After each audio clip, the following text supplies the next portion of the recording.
amin. Ikaw na paminaw sa Sibianan DYHP-AM, usa ka commercial nga Sibianan nagpanagiya sa Radio Mindanao Network Incorporated ubos sa pagtugot sa National Telecommunication Commission ug adunay license number DFB 004298. Ang DYHP nagsibya matag adlaw gikan sa alas 4 sa sayong kabugtagon ug adunay kusog nga 10,000 watts ug mabati sa size 12 sa kaya sa inyong mga radyo. Ang among buhatan, aniya na himutang sa ground floor Capitol Central Hotel and Suites, Escario Street, corner F. Ramos Extension, Barangay Capitol Site, Ciudad sa Subo. Samtang ang among transmitter na himutang sa Asinan Seaside, Barangay Basak, San Nicolas, Cebu City. Ang mga kaimanan na ning istasyon DYHP, imintinar ning musunod nga mga lisensyado sa Professional Regulation Commission o sa National Telecommunication Commission.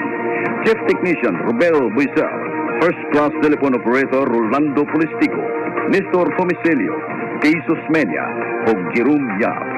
Ang sibyaan ng DYHP matapos na usab sa laing adlaw sa pag-alagad kaninyong tanan ug iniusab na mabati ugma sa sayong kamagtagon.